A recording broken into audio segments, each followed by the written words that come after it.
Hello, friends, and welcome. Welcome to the afternoon edition of Master of None Has a Conversation with Some Friends. Um, with me today, I've got my good friends Eddie, RJ, and Mr. Black Ops himself. What How you? up? How's everybody doing today? Yeah, Doing good. good. Good, Doing good. pretty good. It's been a interesting last couple of days, but Yeah. Yeah, it's been a bit of tumult, and that's kind of why I'm here right now. I've been in a bit of a rut lately with regards to being on YouTube, um, just with regards to everything that's been going on.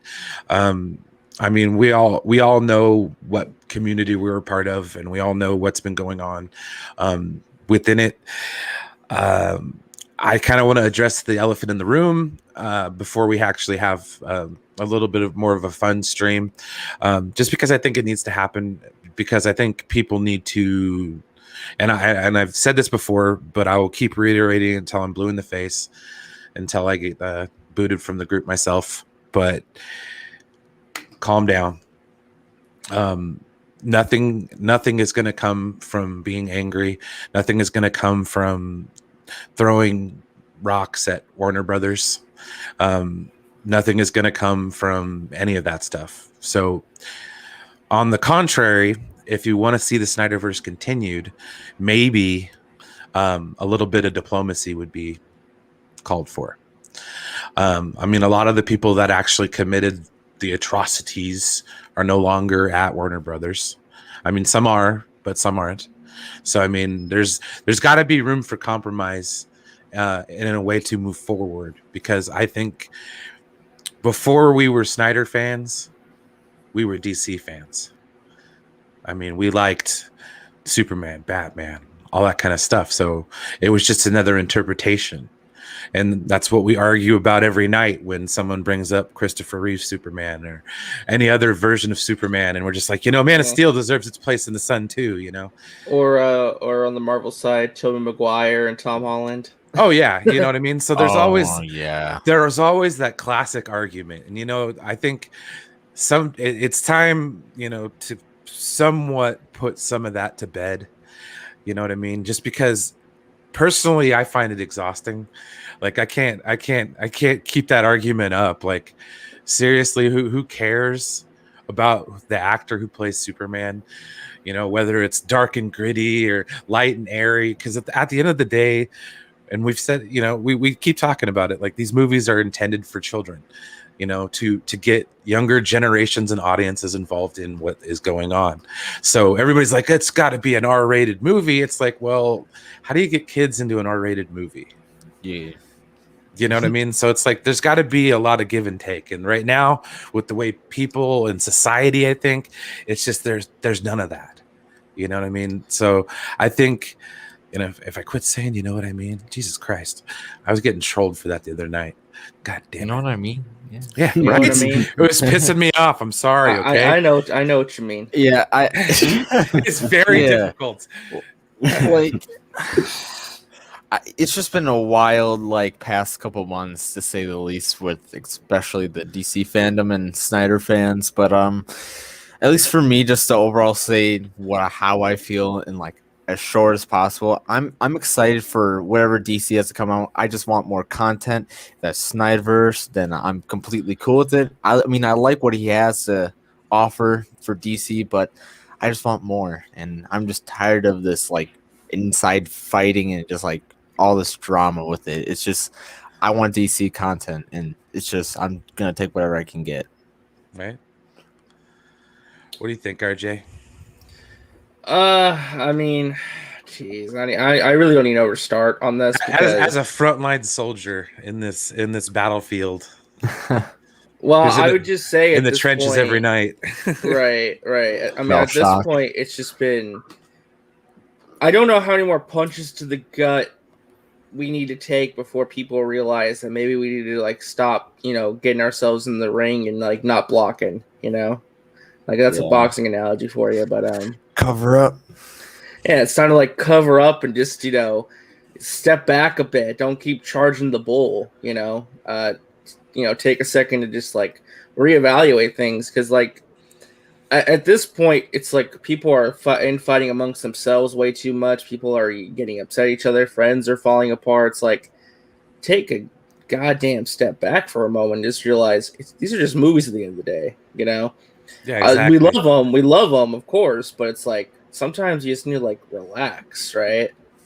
Yeah.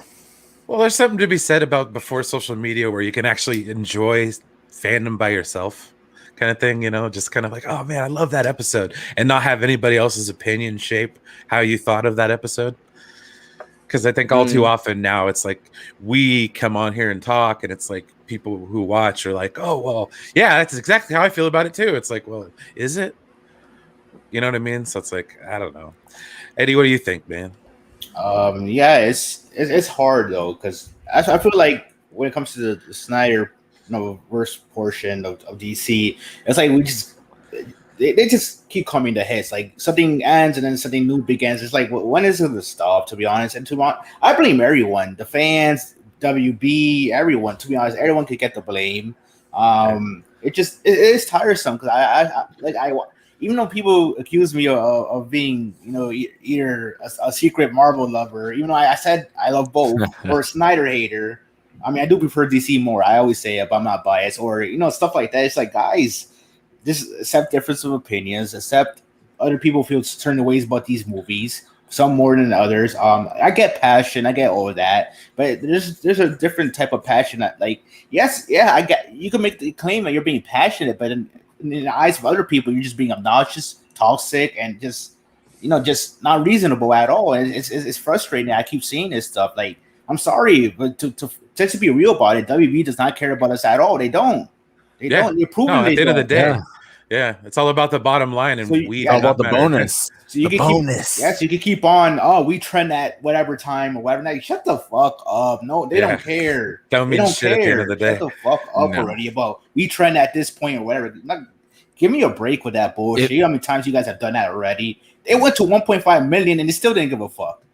Listen, they clearly don't care about the fans. My biggest example would be like how they messed up BVS in the theatrical version, how they took out 30 minutes because they wanted to do more run times. Like, if they actually cared, they would just leave it as is and leave the storytelling in the movie and not care about runtime. And to be honest, I know this might be a hot take with you, but to be honest, you could blame Zack Snyder too for keeping up this nonsense, because he probably knows himself. And look, I don't know anything either. It could be a possibility that the Snyderverse is restored. I don't know either. I'm just saying he should say something about it. I'm sorry, he should. Well, yeah, at the end of the day, he should kind of squash a lot of this, because it's all it's doing is making things way worse. I feel like he's giving people false hope. Well, I think we need.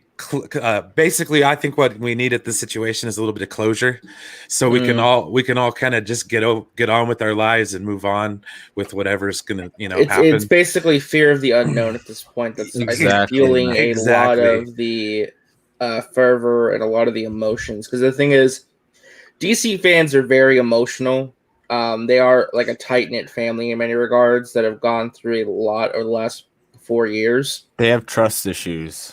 It's trust issues, but again, it's emotional connectivity to this property, and I understand why there's an emotional connection, but sometimes it's okay to take a step back and say there are other things out there and I need to focus my time on other else, because it gets mentally draining.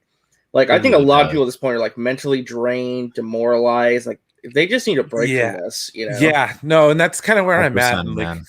And that's kind of like also kind of like a good segue into like why I really wanted to bring people here.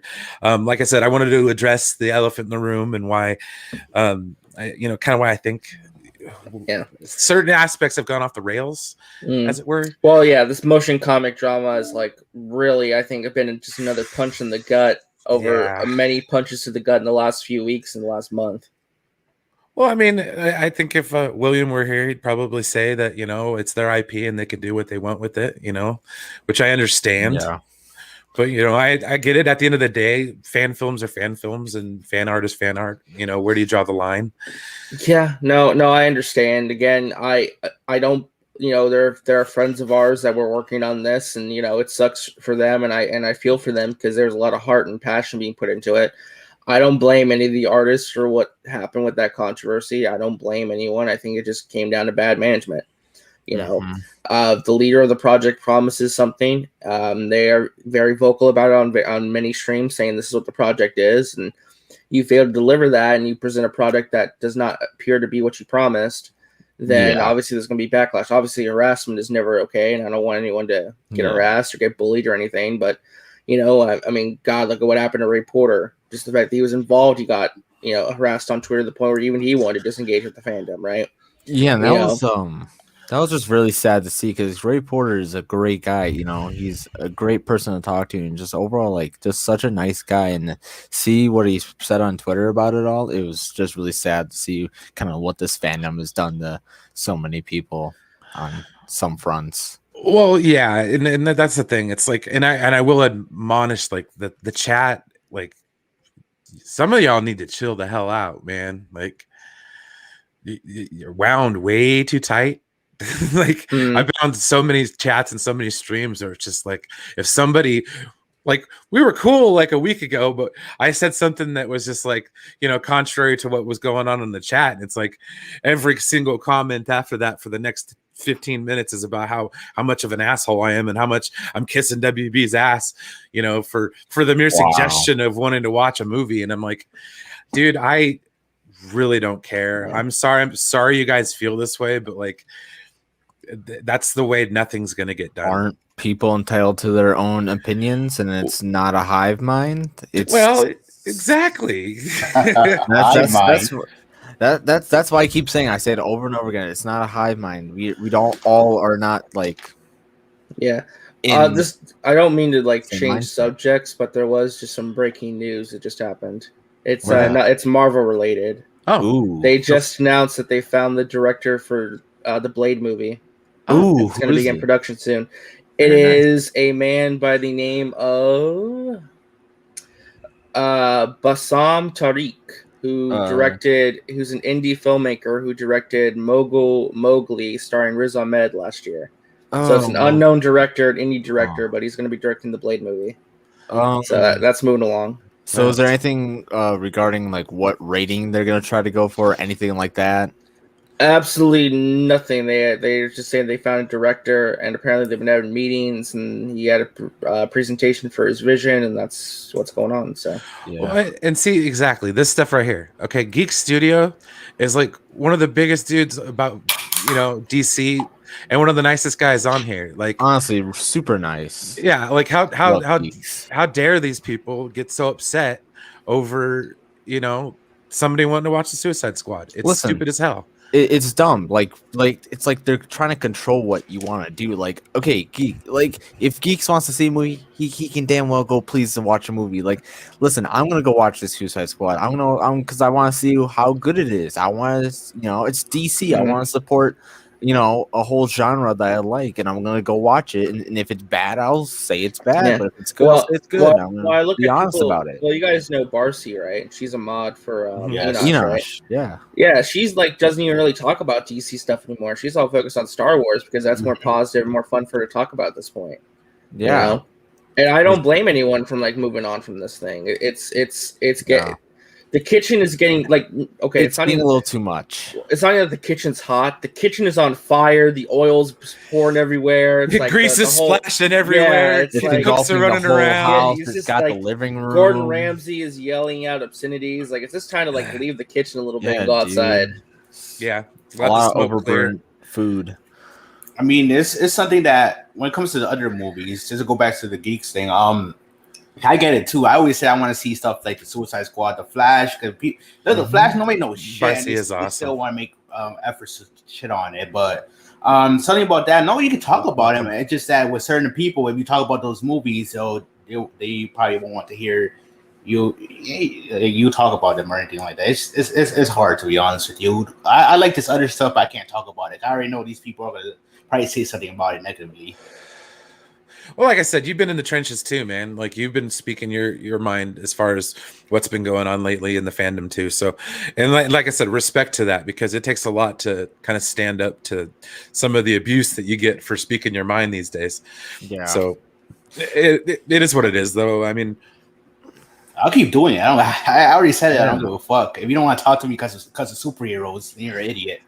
Yeah. Onward, brother. Onward. Yeah, I mean, for me, I'm excited for everything that DC is doing, but after watching Loki and all that stuff and seeing everything that they come out, I'm kind of really hyped for Marvel as well. But it's just like, because just the fandom on that side is, a little bit more positive, and it's just not like I don't even know what to say. It's hard to really describe how the feeling is like compared, but it's definitely more positive over at Marvel because they actually have stuff coming out, and it's not like starvation right now for wanting content. Welcome. Thanks for stopping by. Yeah, I mean, like I said, I mean, in regards to what Ambassador said, I mean, I'm trying to remember exactly what I said because I say a lot of things. Yeah, I was gonna say it kind of jumbles up after a while. That's one of those things about being on these panels. It's like, did I say that? Oh, yeah, I'm trying to remember the exact point I made about that because I can't remember. But no, like I said, like I'm looking forward to the Batman. I know people make fun of me for that sometimes. I know it's not like it's not all bad jokes, but or like jokes at my expense or anything. But do I want a Batfleck solo series or movie on HBO Max? Sure, but it doesn't mean I'm not excited for other things too. Like I'm a DC fan first, Snyderverse fan second. Yes, exactly. And I want DC to succeed. I know some people are like, well, the vision that they're going for is not going to succeed. It's like, well, I don't know yet. Let me sit down and watch the movie and see first. Exactly. We're all thinking, oh yeah, these visions, all these new movies, if Flash is gonna burn, Because I mean, we just had some positive news just today that they're looking to cast Batgirl. They're already finding some actresses to play Batgirl. It's not anyone that I thought it was going to be. After they're going to cast a little younger, but I'm excited for the Batgirl movie because it's Batgirl. I mean, come on, I want to see a good Batgirl movie. I hope they do well on it. I hope it's better than what the CW tried to do with Batwoman.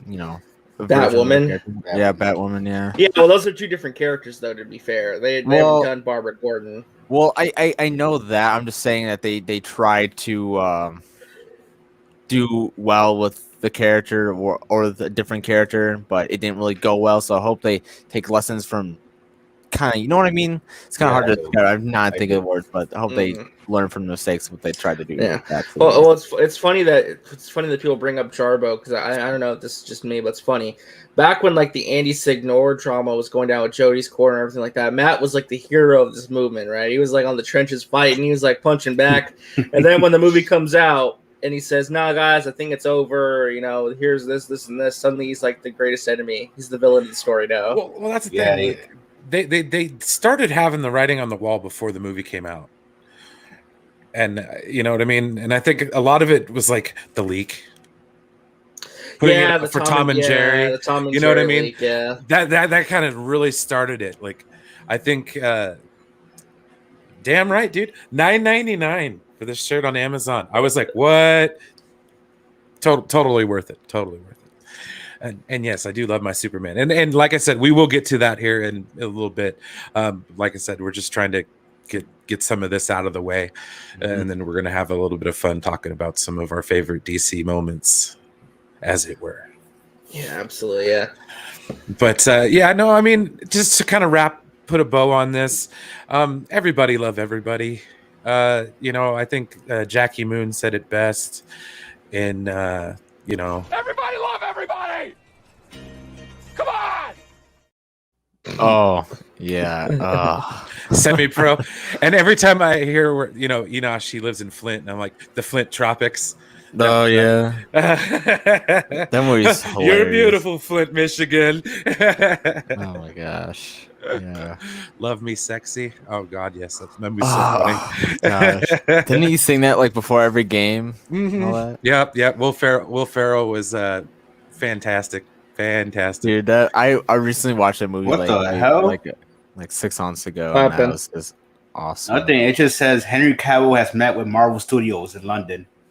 Oh, cool. Are you serious? Where? You know what? I'd laugh if he played like Wolverine or something. It's saying that. I'd be like, yes. He's built. He could definitely. Oh do my that. god. If minds would explode on both sides. Oh my god. Post DC a fans link would be to that in the pissed. private chat, Eddie. Oh my goodness. Yeah, Something about it too do. is the page went away when I tried to go back, so I'll try to find it and link it. But I'm cool with it, to be honest. Hey man, no, I'm give down. him all the roles cool. possible. The man's a very talented and great actor, and maybe we'll a little bit later if we're still going we'll talk a little Loki if you guys are down Oh, for that. dude. I loved the last episode of that, and I didn't really get a chance to discuss Loki. Yeah, I will say this.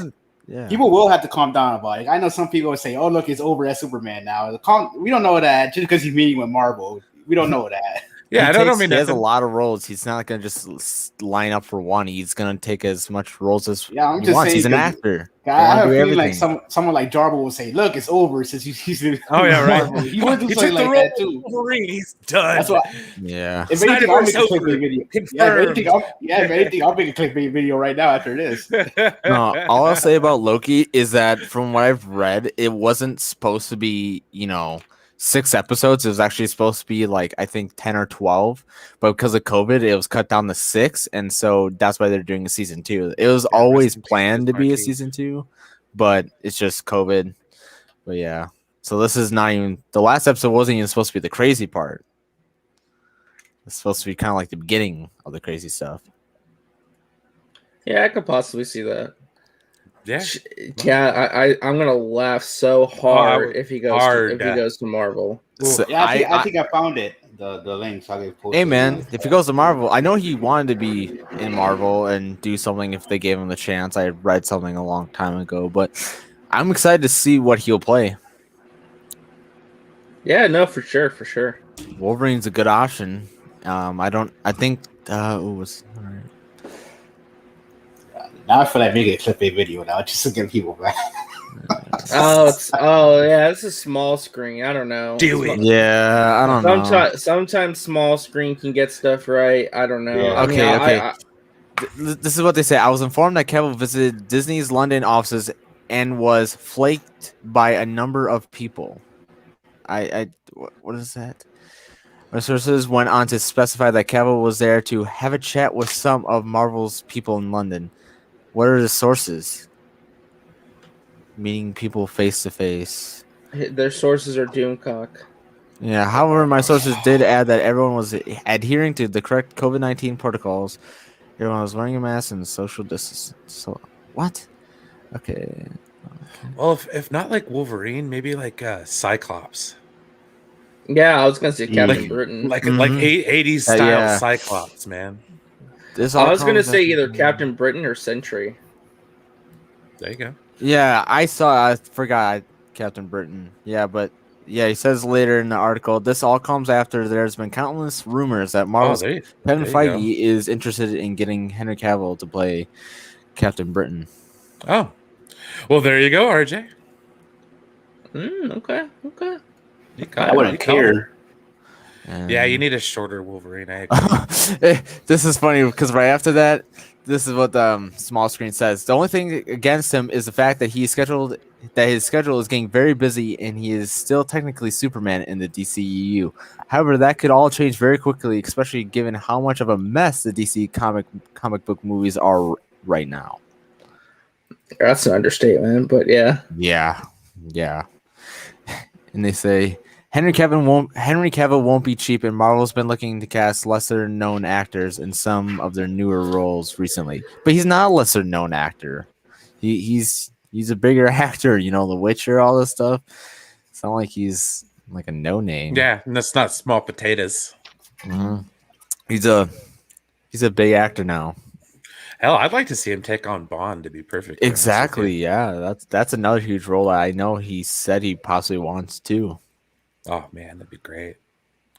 No, that'd be awesome, man. I'd like to see Henry Cavill move over to Marvel. I think he'd get treated well, and they'd really work with him quite a bit. So they'll give him a lot of stuff to do. Yeah. Absolutely. All right. Well, I think I'll stop sharing that screen. Well, that's cool. That's good news, honestly. I hope they something comes up. That would be really cool. I'd like to see Henry Cavill going forward with Marvel. I would love it. I would love it. Your mom knows who Henry Cavill is. Nice. Well, that's true. He's very well known. And so the reason why I brought you all here tonight or this afternoon is to talk a little bit about why we kind of became DC fans. Like, what was your first experience? What was your best experience? I mean, we'll kind of go around talking some of our happy DC moments, because like Rose Tico said in the last Jedi, it's better to fight for what you love than to fight against what you hate. So, or something along those lines. It's something about I think this is how we're gonna win, not by hate, but like fighting for what we love or something like that. Yeah, exactly. Not turning negative, but like turning positive, and I think by doing that, we'll all have a nice sunny day. But no, I'll kick it off.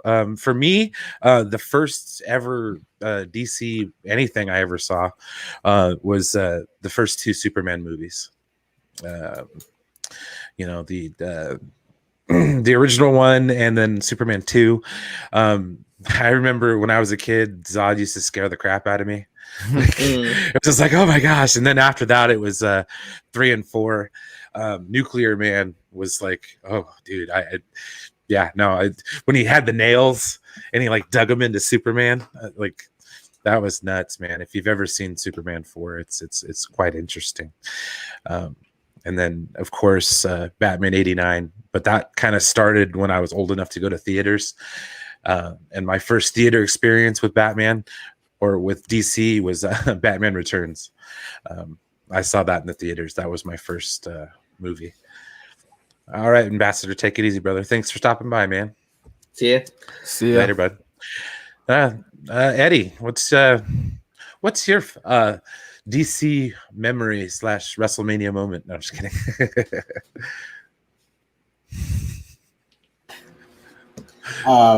We can get back to the WrestleMania one, but let's see what DC.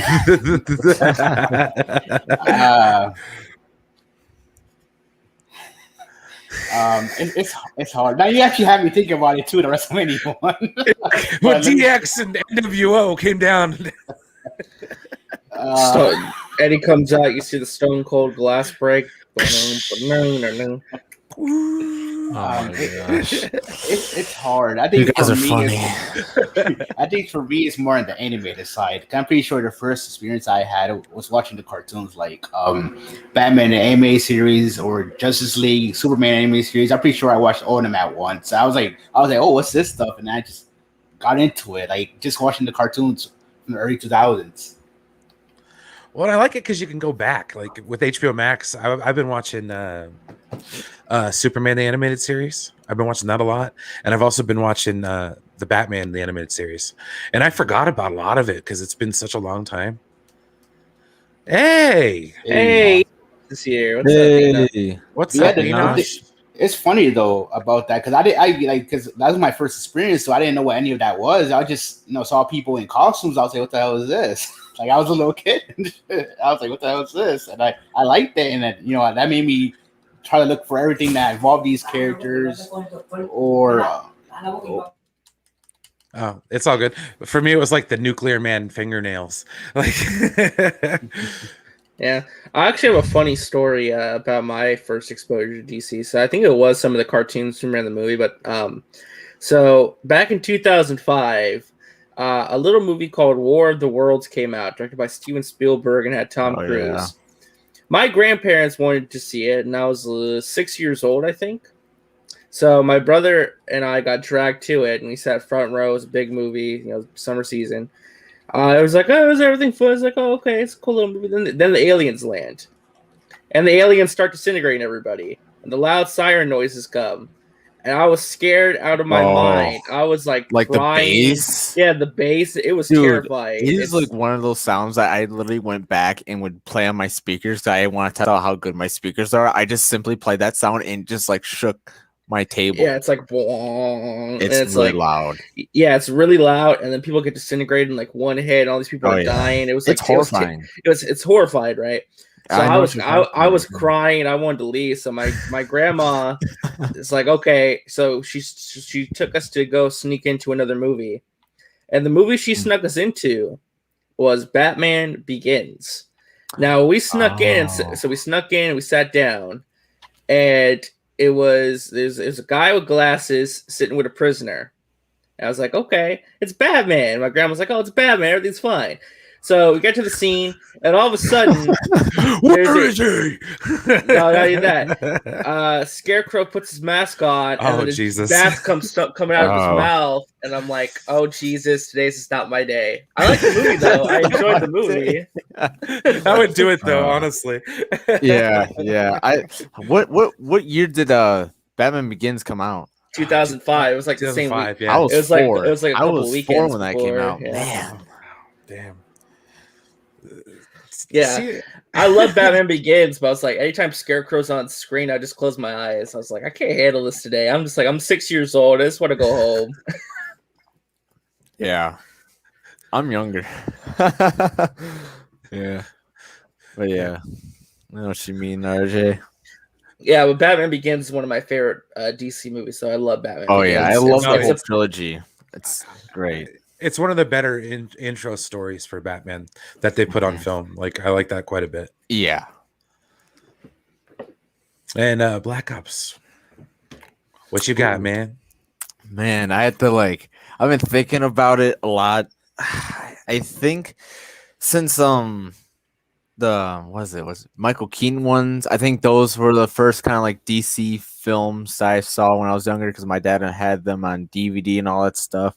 And I kind of just kept watching those over and over again because that's all I had. And then same with the Superman movies. Those were kind of what I grew up with until, we got Christian Bale and then kind of the other versions, the Schumacher version, all that stuff.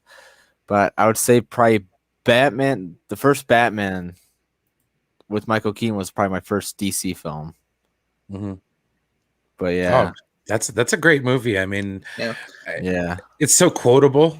Yeah, I didn't end up watching Batman '89 until I was a teenager, like hey, William. 13 or 14. What's up, William? For the first time, welcome to my channel, Mr. William. What's up, man? Oh, this is your channel. Hey, you know how I do it. I saw the little ducky and I clicked it. Oh, it's quite all right, man. Welcome, man. We're kind of just talking about. I ended up on Eddie's channel too one day, and there was that one girl.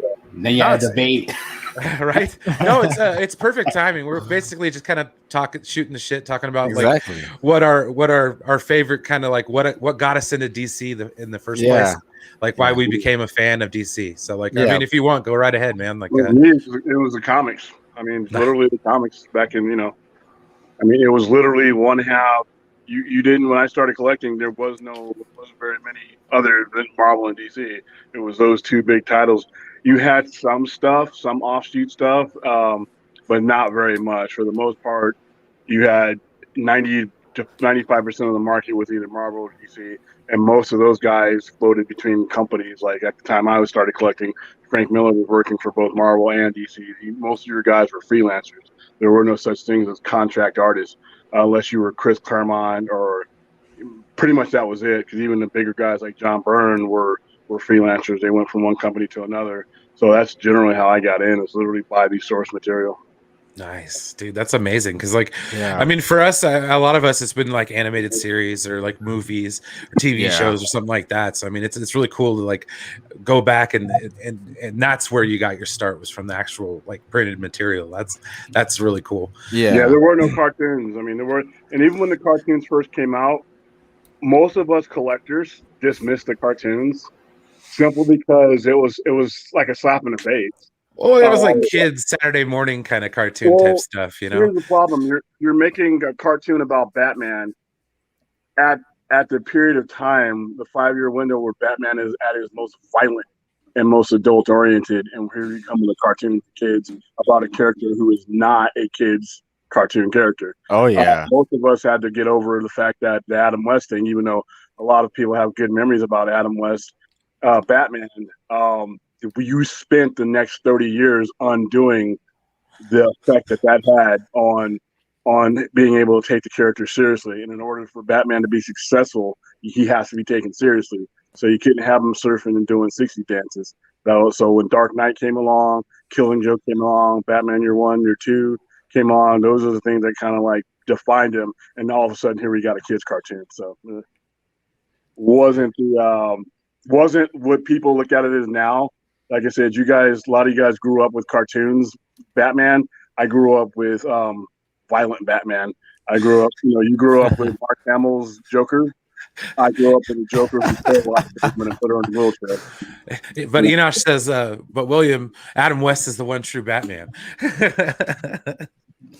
You know what? At the time when he wasn't when no one knew about what was going on in the comics, he was. For a lot of people, that was the first thing that they ever saw is that Batman. But people don't understand that Bob Kane didn't create Batman to be anything other than a sociopath who handles his problems by putting on a mask and going after people. You got to realize when Batman was created was in a gangster time where people were being openly killed out in the street. You know, you had mob violence in Chicago. I mean, your newspaper headlines are literally cops standing over a dead mobster. Yeah, so exactly. That is where Batman and a lot of these characters in the 40s came from. So when you juxtapose Adam West on that, it's kind of, I mean, if in retrospect, if you look at it, overall, it's kind of an insult. But yeah, I mean, I would argue though that. Oh, so let's see. What's up, guys? Hey, buddy, what's happening? We were just having a friendly DC chat about some like what got you into DC, man. Like that's awesome, man. Yeah, so we're just listening to what William's talking about with the comics and stuff like that. And cool. Yeah. Yeah, but that's how I got in. Like I said, I got in a little bit differently. Like I said, the cartoons. Sorry, guys, the cartoons meant absolutely nothing to me. No, that's perfectly fine. I mean, I would argue though that Batman the animated series, like the definitive Batman, though. Oh yeah, I think it's basically perfect. It's a perfect incarnation of that character. Yeah, I love that. I started watching it. You know, like I said, I watched it. The only reason I even watch any of it because I have HBO Max and it's there. That's awesome. The definitive Batman, I don't think can be defined in that type of cartoon. I think some of the more adaptations are the ones that they've adapted from the comics, for the most part, like the Dark Knight Returns, things like that, are more definitive. But even when they try to do it with the Killing Joke, that's not the Batman that's in the Killing Joke. I understand. I guess when I think of Batman, like no other actor, no other interpretation. When I read the comics, I read those comics in Kevin Conroy's voice. You know, I read the Joker as Mark Hamill. You know. That's just like those are the definitive voices and performances of those characters for me, in a way. Yeah, the one thing that they don't capture in any animation because they really can't go that far is the frame of mind that Batman's always in when he's doing what he's doing, and that I've never seen a cartoon properly capture that. I've never seen anything that would be geared for young adults and kids because they really kept it away from that. In the 80s, Batman sold on name alone. They didn't, when they started going against the comic books code, they didn't want your kid buying Batman because they had plenty of 17 and olders that were buying, Batman from like 86 to like maybe 2005. The average age of a Batman collector was 23 years old.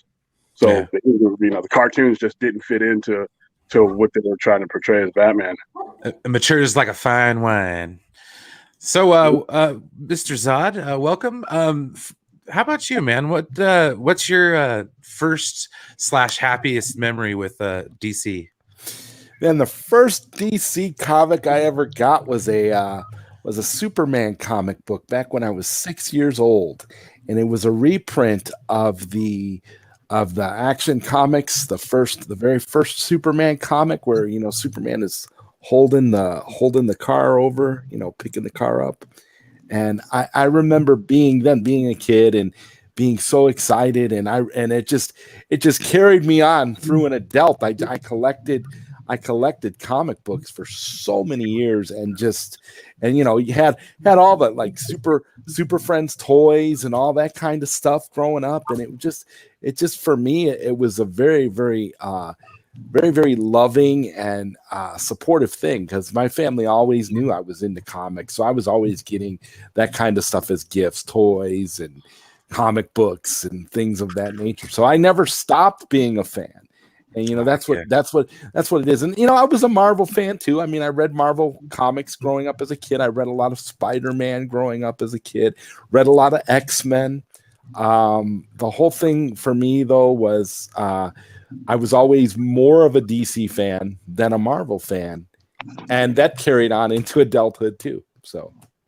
Oh yeah, not only that, but I kind of like as like you and I were around the same age group. I mean, and as we got into adulthood, it was like the DC movies got harder edge. You know what I mean? Like right. They kind of matured with us. Like they grew up, they matured with us. So it was we got like Batman Begins. It was like, all right, exactly, dude. Like exactly. It's a change from like Batman and Robin from when like we were. But it was like here was the thing. Even as young, you know, with like Batman '89, like you know, for me, I remember as a child being at a block party at my aunt's house the weekend Batman '89 came out. Okay. Yeah. And it was like when Batman '89 came out, it was beautiful because everybody was like celebrating because it was the first, it was for me, that was like my first glimpse into like comic book movie fandom as to just how crazy it could be. I mean, you had people of all ages from all walks of life celebrating the release of this movie. It was one of the happiest memories I remember growing up as a DC fan. Like Batman '89 was a new era for everyone, which is one of the reasons why, good or bad for this Flash movie, it's going to be exciting to see Michael Keaton come back, because that opened up the door for so many of us when it comes to these movies and what we think and how we thought these movies should be. And going back to what you were saying about, you know, maturing with the character, it's like, it's crazy, man. Mm-hmm. That was a crazy time.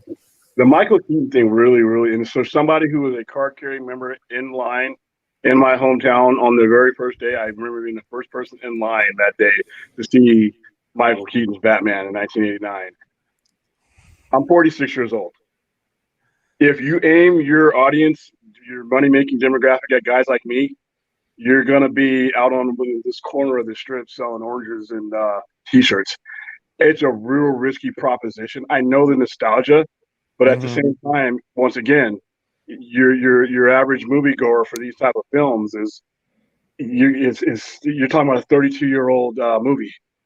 I'm worried about it. I mean, it's cool to see because I was there when he first hit the screen, but I'm worried about how this propels the movie because from what I can understand, he's in it at a significant amount. So I'm like, wow, are we gonna? I mean, no other thing. If Adam West were alive, would you put him in there? Well, William, though, but is it one of the things that we've learned about where we are right now in society is that everything is about nostalgia? Nostalgia is motivating the market on every level that we can think of right now. Nostalgia sells. And Michael Keaton's Batman is not like not like some outdated view of Batman. It's what inspired, like, say, Batman the Animated Series and stuff. So you have a lot of people that grew up, you know, seeing Batman '89 as their first iteration of Batman on the big screen, even like younger generations. So it's not like you know, Batman '89 is gonna like turn people off. I mean, they're even putting out a new comic. They're putting out a new comic devoted to '89. So I don't think it'll turn people off. But like I said, you're making a feature movie about the Flash. I like I said, I just think, like I said, and this is from somebody who loves that movie. That's going to be that's one of the more questionable things that they're doing with this movie, as far as what they're, you know, what they're leaning on. You know, because like I said, if you look at the interpretations of Batman, even back then, you could get away with the interpretation of Michael Keaton Batman doesn't represent any type of Batman that was ever produced or on print or anything otherwise. No, there was some uniqueness there. Yeah. But the ones that have happened since then are more along the lines of, you have nostalgia and then you have relevance. Two different things. They'll both have to go walk hand in hand in order for this to work. And like I said, it could work. I'm not saying that it won't. I mean, you're stretching back to my childhood. That always worries me. Nostalgia is great, but it's also poison. And nostalgia has killed more franchises and more movies than it has ever made successful. Well, I don't know, man. I mean, it can be argued if you look at it, could be argued that also can be argued just the opposite too. I mean, look at some of these franchises. Look at the because again, Disney took Star Wars in a complete direction, completely opposite of nostalgia with the sequel trilogy. They went really completely opposite direction. They really didn't. They didn't really cash. They didn't They cash used the same in. They old didn't way. cash in on nostalgia in the way that they should have. And they never had a The Force Awakens did. I'll argue the Force Awakens did. I'll completely disagree, because at no point in the Force Awakens did you have a scene with Luke, Han, and Leia together. At no point did you bring back, which was a huge that mistake, by the way. You should have had a scene where they're all together. That's true.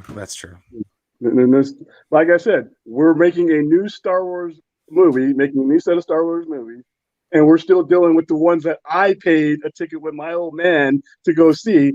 And like I said, they're going to make money anyway, but you see how it forced the narrative of those movies? They were basically in a tug of war with nostalgia, and then people who wanted to see these new characters develop. So once you introduce nostalgia, sometimes you go to war with yourself. Some characters are timeless and some aren't, man. That's how you got to look at it. Like, look at William Shakespeare. Look at how many times Shakespeare's been adapted in society over and over and over again. You got to look at the characters that are timeless. The Star Wars characters could qualify. Those original legacy Star Wars characters can qualify as timeless characters. There's lots and lots of generations, babies that were just born not too long ago that are growing up with Luke, Han, and Leia. But clearly you saw the effect that this had. I mean, that sounds good in theory, but when you start doing this and it puts such a stranglehold, if you're good at it, maybe. But like I said, I agree with you. When you're talking about fandom, and if you don't have the spine to stand up to fandom, sometimes your spine breaks in a way that you get the same damn retreads that I literally stood in Man's Chinese Theater back in the 80s to see. You're now representing the childhood I already lived to a 46-year-old grown-ass man. So if it's done right, yeah, but it's rarely done right. And if you look at what happened with Star Wars, like I said, you had a damn inter-faction war between its own fandom simply because they didn't make a decisive move of which way they were going to go, and how they clung so tightly to what I was watching back in the 80s that they couldn't let the new things that they introduced in the storyline breathe. True. I mean, there were characters that they introduced in these movies that literally got suffocated by my childhood. That's sad. You damn kids, you brand new kids that came to see a new movie, you got to see my childhood again. Congratulations, you know? A retread. No, I think that's awesome. Well, I think with that being said, like, I love DC. I'm looking forward to everything, like, with a little bit of caution. I mean, of course, but I mean that's about like that with everything. But no, you shouldn't be feeling that way, and that's not your fault. That's no, and it's understandable, you know. But no, and right now, I mean, I've got some other things to be excited about. For example, did everybody here check out the last episode of Loki? Yes.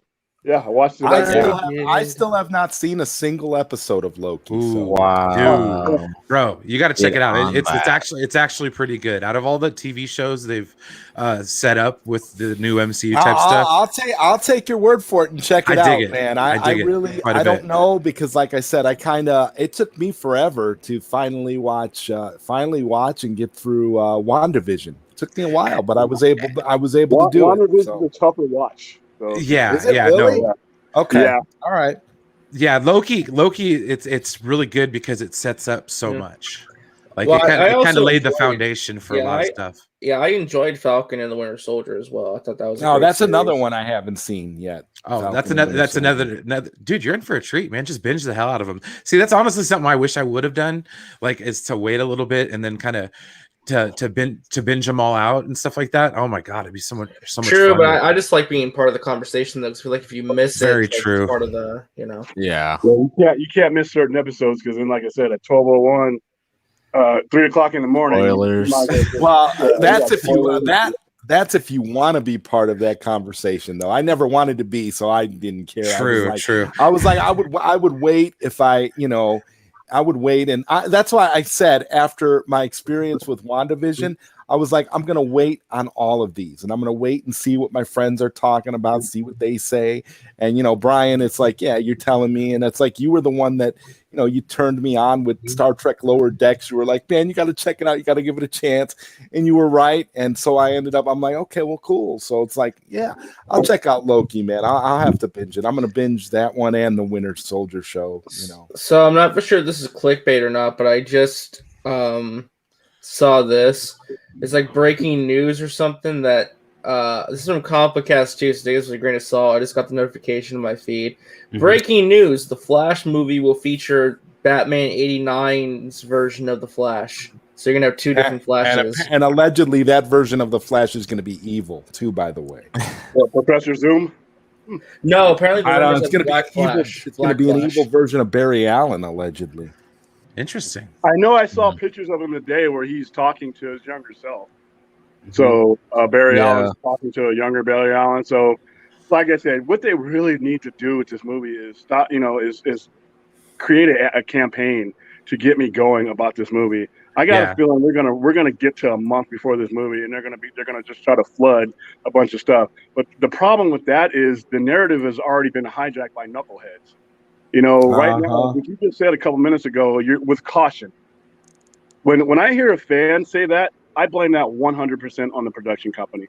That's their job to get you excited about these things. And right now, I'm more confused about The Flash than I am excited about it. With Suicide Squad, same thing. Like I said, I have zero expectations for Suicide Squad because it's a James Gunn movie for me, and I just take his movies as they come. I don't go in with looking for no high expectations. Man, William, I was disagreeing with you earlier, and it's like right now I couldn't agree with you more, man. Like for real. I don't hate him, but I just don't go in with any expectations because I just take it. Whatever it is he's going to put on the screen, and I'll know after the movie's over whether I enjoy it or not. But I don't think they've done the best job of putting the information about that movie. The main villain. When's the last time a main villain of any movie hasn't been featured considerably in any comic book movie like this? And you have your main villain who has been featured in small segments. Starro is a creative. There's so many creative ways you could have featured Starro and build up campaigns, and they didn't do it. So now it's. I don't know. They don't give you a reason to really jump out at any of these things that are going on. I mean, Black Adam is just wrapped up. I mean, there should be a ad campaign or some type of ramp up social media campaign other than The Rock. The Rock shouldn't have to be doing all of it to get me excited about Black Adam. Shazam too. Fear of the God. I mean, where is the hype for these movies? And the fact that they're not connected really hurts them. I don't need a 50 movie Marvel MCU, but what I would like to see is some type of thing that creates momentum in between what you're doing. Right now, there's no momentum from one movie to another. When's the last DC movie you saw in the movies? Decent movie I saw in the movie theater? No, last DC movie. The last DC movie. Oh, Joker. If you want to call it a DC movie. Yeah, Joker for me too. We're in 2021. That was 2 years ago. Yeah, 2019. Where's your momentum? They should be like flooding us with like trailers and promo material and getting us hyped for that kind of shit, and they're not doing a damn thing. So it's like making movies that people would actually really care about. Because right now, even if I like these movies on an individual basis, there's nothing saying when I walk out of Suicide Squad, damn, I can't wait till this next movie comes out. Well, I mean, I can't wait. I'm gonna go home and basically, be excited for what's coming next. And they have not created a must-see atmosphere around their stuff. And that's what is really hurting these films. You could have 5 great films. Nobody's going to care, And critic scores and people will come out and say that Suicide Squad, I saw the ones from the Warner Brothers that they published and saying that it's, glorious and violence and all that, which sounds great. But with every second I draw a breath on this planet, critic scores mean jack shit to me. Space Jam is closing in on 40 million plus with horrible critic scores. That is something I don't understand. So when you hear critics tell you how great a movie is and that you need to go this and that DC's finally got it right and all that, wipe your ass with most of that, because Space Jam I can't even finish what I'm. Space Jam is probably over 40 million against. I don't know if that says more about what Black Widow dropped or not, but that movie was left for dead, man. I mean, we were joking about that movie last week with Poindexter. I mean, that movie was literally about to, have the sheet pulled over it and pushed in the refrigerated box that they put, in the morgue. But and it might not maintain that.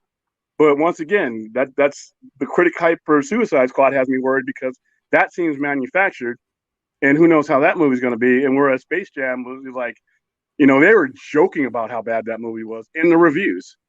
So who knows? Well, yeah, exactly. Well, I'm not going to watch Space Jam. I've never seen the first one, let alone have any ambition to see the second one. No, I mean, I said I was in a room where it was being played. That's about as close as I'm. Yeah, I had to be there.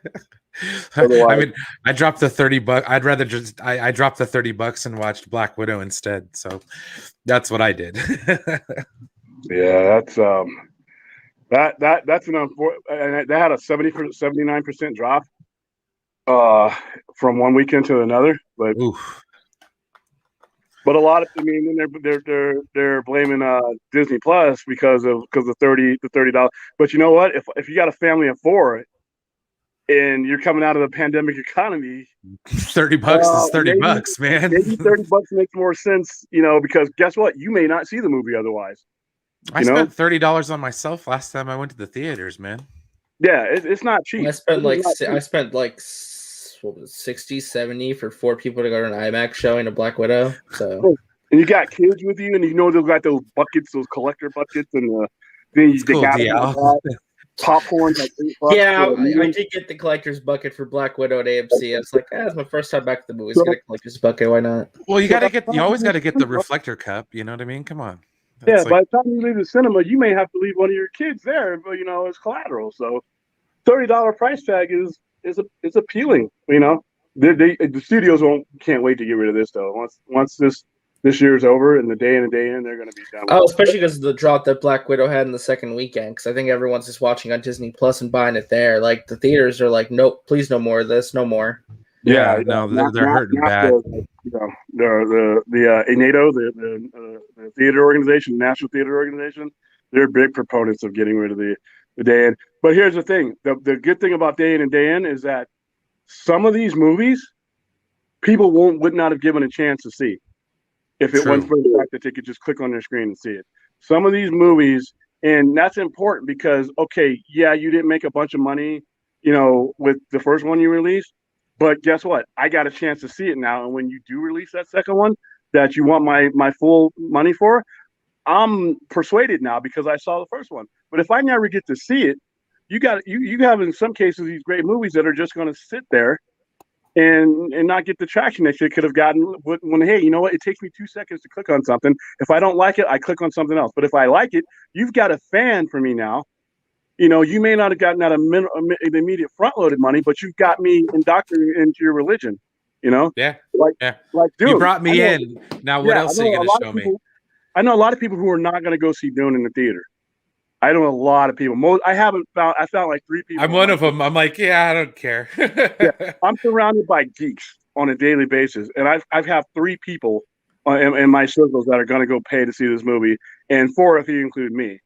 So, but a lot of people are going to watch it for the first time. They're going to see it. They're going to give it a chance on their screen. I mean, one of the best theater experiences I ever had though was watching Blade Runner 2049 in theaters. I had a great time with that, so I gotta go. I'm definitely gonna go see Dune in the theater. Like that seems like a cinematic experience to me. Needs to be seen. But you know what? As a person who loves that movie, and like I said, I got a giant, huge 6-foot poster here of it. I'll show you later. Most of the people that I've gotten on that movie was after the movie was released and after it didn't do well. Now I've got a lot of people who love it now, who watched it on HBO Max now, who bought the DVD now, but they just never connected when the movie got out. Now Blade Runner had it been day and day release, who knows how you wouldn't have been able to measure its success. I wouldn't have seen it in that meaning because Blade Runner period needs to be seen on the biggest screen you can find. But not everybody's a fanatic like me. Not everybody's going to be a fanatic about Dune. Most people couldn't name you 3 characters from Dune. Hell, most people couldn't name you any. They can name you the worm. that comes out. I'd have to look at some of the lore. Like I know about the movie, it came out in the 80s, but I know it was like kind of like a joke kind of thing. Like, yeah, and if it wasn't for Sting in that movie, most people wouldn't remember that movie. Yeah, so I know like Patrick Stewart was in it. Like Patrick Stewart had an amazing role in that movie. I mean, this was Picard in his prime, man. He was bald. Maybe I'll have to go and check that out. I've never actually watched the original Dune before, so maybe I'll have to go and Kyle MacLachlan and Kyle MacLachlan, Sting, Patrick Stewart. There's a couple people in there that were notable, but those are the only ones I can remember. And I saw that in the movies back in the day. And like I said, that's the first time I saw Patrick Stewart. The very next movie I saw him in was in Life Force. Woo! Wow. Yeah. That movie. I don't know if you've ever seen it. Google it and watch it. It just sounds budget right there. Yeah, and there's a reason why. There wasn't much to spend on. Clothing, wardrobe was one of the things that they didn't need to spend a lot on. So that tells you where that 80s movie was going. Well, that was like one thing about the 80s that's awesome. And like, I think it's a shame now because it's like those are the movies that go straight to Sci-Fi Channel. But like the Star Wars knockoffs, like all those movies that like were space pirates back in the day. Like, my gosh, man, like so many of them. Like, you went to go see them because there was nothing to do. And for the 8 days that they were in the theater, the movie producer didn't care because he knew that he was going to get a cut of the VHS revenue from the video stores. Most of the movies, there was too many movies to go see. There was literally too many movies to go see. So most of those movies were going to bomb simply on the fact that, I just couldn't make it to your movie that week. But guess what? Next week when it's at Blockbuster, hey, I remember seeing a movie poster of this a couple months ago. I think I'll check it out. That's like one thing. It was like a ritual. I remember it was like every Friday night, you cruise up to the video store. I remember before Blockbuster a little bit. The mom and pop store where the dude sits on the bench and just like sits there, reads his magazine, and is like, "No, there you go." It's like, okay. Yeah, it was all analog. He didn't have computers. He had it on like a little piece of paper where what he had, and he had check marks. Yeah, it was like Randall from Clerks. Yep. Blockbuster had computers, and that changed everything, man.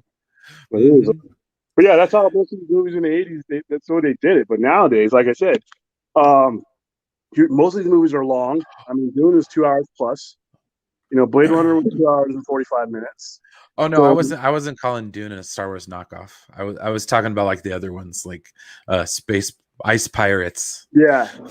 Google Star Wars knockoffs literally, and you'll get like the literal history. There's documentaries based on that. There was like an anime movie. What was it called? Like The Legend of Star Chaser or something like that. I remember that. And that was a theatrical release too. Mm. Yeah, so there was some stuff, but people bought it up though. But today's marketing is different though. Like I said, it's money. We had a little bit more money back then. It was a lot cheaper to take somebody to the movie. You could take a gamble on a stupid movie back in the 80s. Now you take a gamble, you're out $100. Your power bill just went to a movie that you're going to spend the rest of the month trying to forget. That's a lot of money. That's very true. I like the day in and day in thing. If you don't want to go see these movies, if you don't want to see them at your house and you want to see them, you have that option. But once again, most of these movies are not going to get any following from anybody outside of the hardcore people who know Dune and are follow that particular director. And it was the same with Blade Runner. Most of the people at Blade, there was 35 years in between Blade Runner and its sequel. So only the hardcore people were going to resonate with that IP. But yet it was a good enough movie. I know plenty of people, and they track the views that have watched it since it hit HBO Max. So if they were able to make a third one, not only do you have the old clergy like us that love the movie, but you've got all those people that you've gotten that were watching it then. So now you've combined your audience, and now you can take another stab at a sequel. Because like I said, box office is not going to be everything. Some of these guys like Nolan and these old school guys, and the way the things are structured now, it's box office. But in years to come, box office is not even going to be the way people get paid out for the most part. They're going to get paid out through legacy deals, syndication deals, toy deals.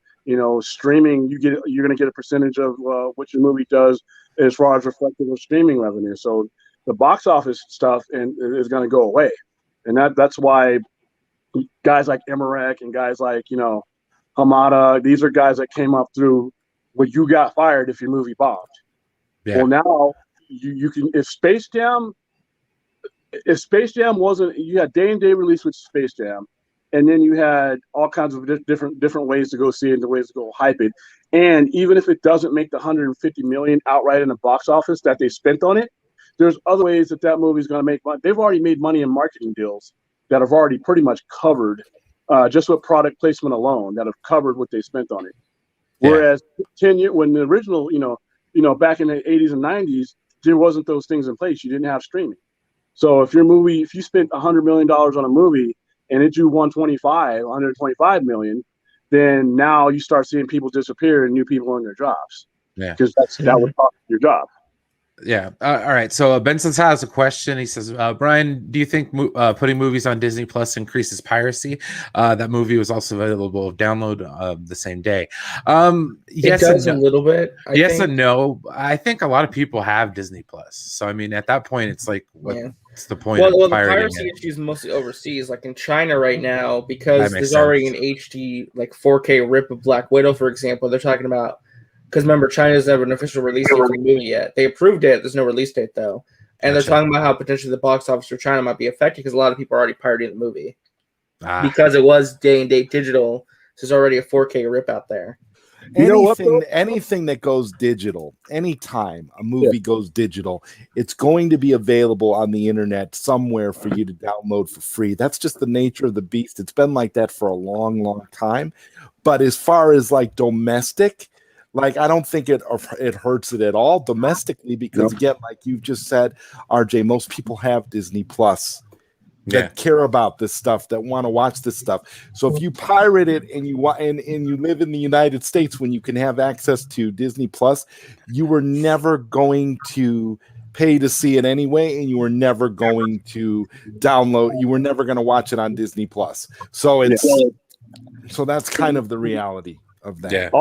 Also, piracy doesn't destroy things as much as a lot of people think. It actually helps when it comes to movies in some cases. For real. I'm going to give you an example. The most pirated show in the history of the world is Game of Thrones. That did not hurt Game of Thrones at all. It didn't hurt their stock leverage that they were able to get when it came to raising HBO's, and Warner's stock when it came to that. It didn't hurt any of the residual sales when they sell on DVD. It didn't hurt anything because your percentage of people who are doing piracy, like he said before, are people who weren't going to eat into your hardcore people anyway. Those people weren't going to go see it unless they got it pirated. So you're not losing money. It's not like a guy like me is going to be like, wow, Blade Runner 2049, I can get it on a pirate. Hell no, I'm going to the movie theater, and nothing's going to stop me from getting there. Once again, William, going back to what we were talking about nostalgia. Blade Runner was all about nostalgia. And it bombed. But remember, William, the same thing happened with the original Blade Runner. It bombed. It didn't become a cult classic until later. Okay, the original Blade Runner bombed for about several different reasons. It was the worst year to release a movie like that. It was 1982. E.T. killed everything. The Thing. There were so many movies that got released in 1982. It was one of the most historic years. And then you had Blade Runner, and it was ahead of its time for what it was. So you had all these, things. The only thing it really had going for it is it had Harrison Ford in it. But once again, he was in other movies that year.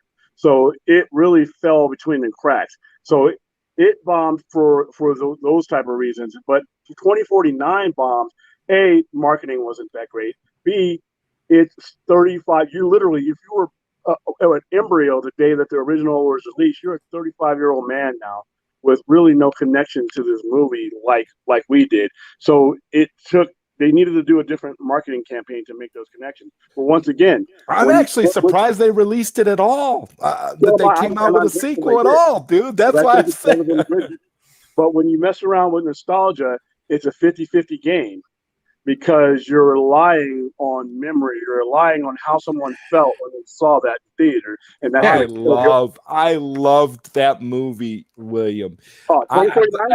as a Blade Runner fan, I was elated. I couldn't wait to watch it again. I remember the day I seen it in the theater. It was a really, really rainy, horrible, miserable day. I was feeling like crap. I came out of that movie rejuvenated, like, oh my God, I can't believe I just saw a Blade Runner sequel. I did a review for 2049, and like I said, I hang with a lot of people who are hardcore Blade Runners, either online or around the world. And when I gave my review, I waited 4 days to give my review for Blade Runner, simply because I did not want to be a prisoner of the moment, because I was so overwhelmingly good. I didn't, but sometimes you just see movies like that, and then as time passes, you're like, it wasn't really that. No. So I waited 4 days to review Blade Runner. And when I made the statement that I thought Blade Runner 2049 was a superior movie that augmented the original, I mean, it really augments the original. It was like I was saying to Catholics, the Pope is, is on the same level as Pee Wee Herman or something like that. I mean, William, I hope I know you 15 years from now so we can have another discussion about this, because I think this movie is going to be held in the same high regard as the original Blade Runner 15 years from now. Oh, yeah. Yeah. And Warner Brothers, even though it bombed, it's a funny thing about it because when we talk to people that help, we helped do what promotion we did for it. Warner Brothers wasn't as upset as a usual bomb goes because of the fact that it was so revered. One of the reasons why it bombed, and not just nostalgia, because the length of the movie made it harder for them to play it. So a guy like me who would want to see it multiple times, you're talking about 7 to 11 hours now if you want to see that movie 3 times. So it limited the amount of money that they could make, but it did something that the original did not do. It won 2 Academy Awards. It got Roger Deakins. He had been nominated 14 times. This is the guy who did Dunkirk and all these other movies that he's done. He had never won. He won for best cinematography, and well deserved. Yeah, best design. So when you release these movies again, and whenever you see Blade Runner 2049 anyway, you see those little statues, Academy Award winner. That's a big thing for these guys. They really work hard to get that label, even if it's for a no-name. Not no name, but things that are not like best actor or best director. If it's best costume design or best sound, they slap that on. When DVDs were a thing, they slap that stuff on those labels, and it's always mentioned because that's the prestige that they go for. Sometimes it's about box office, sometimes it's about prestige, because that prestige means that the guys with the money that invest into these movies are more likely to invest in your movies because that prestige carries over to them too. So it's a big deal. Well, I think everyone wants to know though. Will the upcoming Flash movie win any Academy Awards? It could. it could for costume design. It could win for special effects. And to be 100% fair, I don't know the story and how the story is going to be told, and the quality of the story that he's being told. I'm not going to exclude any movie that I have not seen for being a best movie or best director. To be honest with you, because some of the movies that have won those categories, in my opinion, weren't that deserving.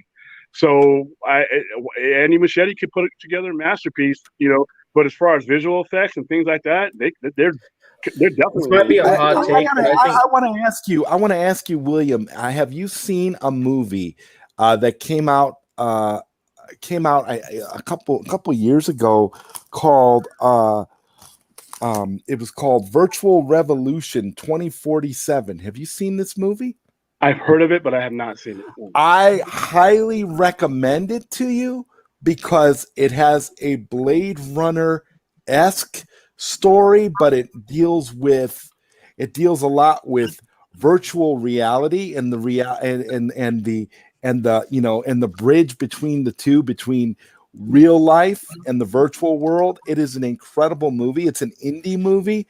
I believe it's on Amazon Prime for free now for you to watch it. But I've actually one of the many streaming services I actually own it on Blu-ray because I love it so much. It's such a great show. I've been trying to work things out with the director of the movie to interview him about it because it is such a good film and it has that Blade Runner feel. It really captures that cyberpunk thing, and it borrows a lot. I mean, you get the flying cars, you get the smoky city, you get all the neon lights. It has a very Blade Runner type of vibe, and it's unique in its own way.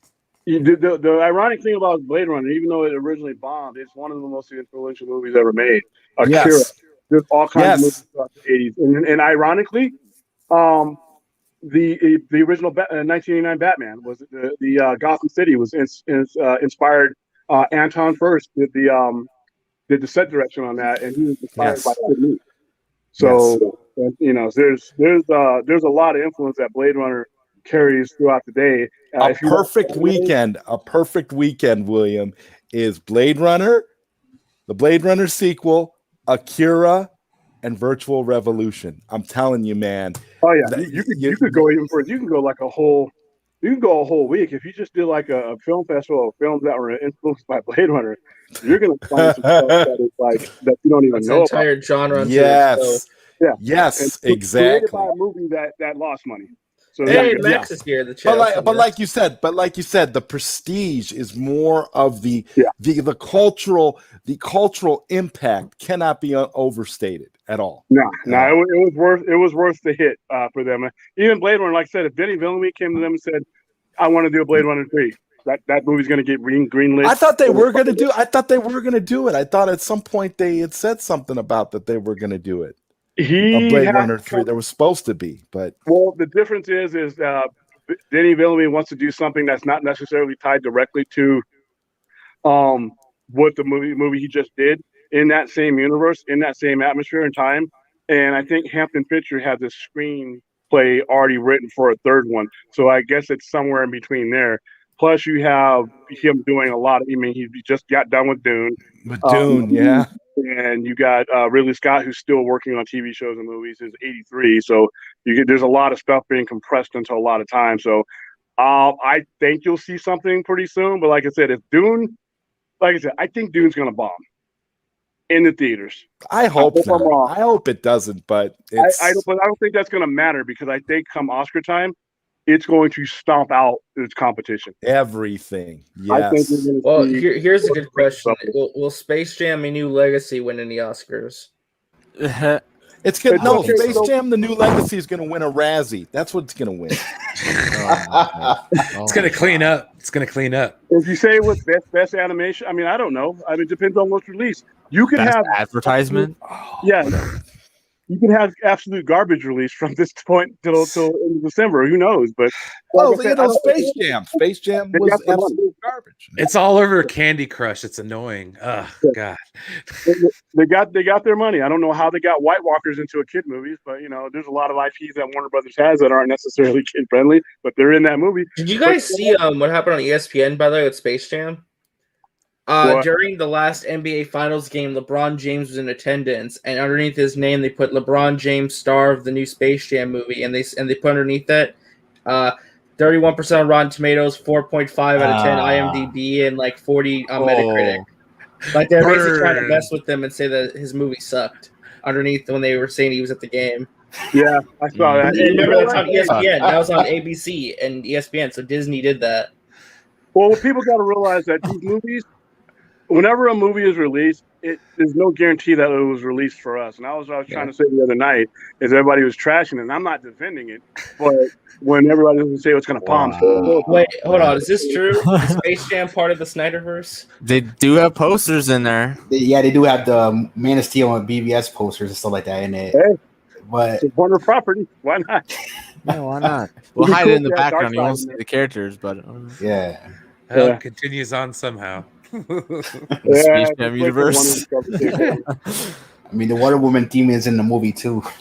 Yeah. Jesus. Well, I was going to ask William since he was here something, but it's like a little more. It's not positive. It's about what happened the last couple of days. So I only want to ask if Brian okays it. Oh, go ahead. It's fine. No, it's okay. I was just wondering, William, what you thought about, and what was odd too, if you want to chime in on this, like what you guys thought about the motion comic stuff that happened yesterday. I thought that the intentions, from what I can tell, were all involved or were good intentions. But here's the thing, and this is when it comes to things that we love and like and want to do, the legal and some of the procedural stuff doesn't always take the forefront that it should. From what I can tell, these are all good people that were involved in this. I don't see, unless you guys know something different, I don't see any malicious intent involved. But I'm going to use something else as a different example. Remember the other night we were talking about the whole Catwoman going down on Batman or otherwise stuff like that, and why it was taken down, and why did they do this, why did they do that? Now people are passionate about that on the other side of that topic, but they don't have an understanding or regard for the procedural things that why something like that cannot happen in regards to someone else's artwork or inspirations and things like that. There's procedures. Everything you utter, there's a procedure that's connected to it. And sometimes well-meaning people who meant well and were trying to do something that kept the conversation going and that would help charity, they got caught up in what sounds like a procedural issue in regards to how implications and artwork and things like that go. I don't know all the details, only what I've seen come through some of the chats and what I've seen from some of the people who I know that were associated. It's unfortunate because it was a good thing. I was looking forward to seeing it. I was looking forward to donating to however way, to ASPP. It just is unfortunate that now some of the other stuff, the targeting and a lot of the things that, some of the sniping and some of the comments I've seen, on some of the Twitter, that's really unfortunate because these things happen every day. These things happen every day. You put a plan together, something gets overlooked. It happens every second of every day. For the response that I've seen is not unfortunate. There's no reason for some of the, and I don't think there's some of the venom that I've seen thrown at. No, the harassment was not okay. I understand why people were concerned. I mean, a lot of the tracing allegations looked pretty damning. I mean, there's some news that came out in terms of the visual artwork that looked like exact copies of other stuff, but I understand they were looking to be inspired by other artists. But tracing's a big no-no for the artist community. That was my whole problem with the whole project. They could have. And I said this on my stream yesterday. There's so many talented artists in the Snyder Cut movement that would be willing to do this kind of stuff for free. I think they kind of shot themselves in the foot when they decided to completely emulate Jim Lee's art to match up with the original storyboards. What they should have done is allowed these artists to draw. And I've spoken with some of the artists that were involved that said the whole thing was a complete mess because they wanted it to be the main people in charge wanted it to be Jim Lee artwork inspired. And that's the problem. You have all these artists that have their own styles that could have did their own thing, showcasing it seems like it's bad management, management. Right. Showcasing these artists' work and their talents for what they could do. And to me, I feel like if you're going to do that, just let these artists determine the direction it goes. You could still tell the story you want to tell, but allow the artists to do their thing. Don't, pigeonhole them and make them have to emulate a prolific person like Jim Lee, especially if you're not, crossing your T's and dotting your I's and getting the permissions that you need to get. Because my understanding is the whole reason that it got shot down was not because of all the pushback and all the negative comments and stuff.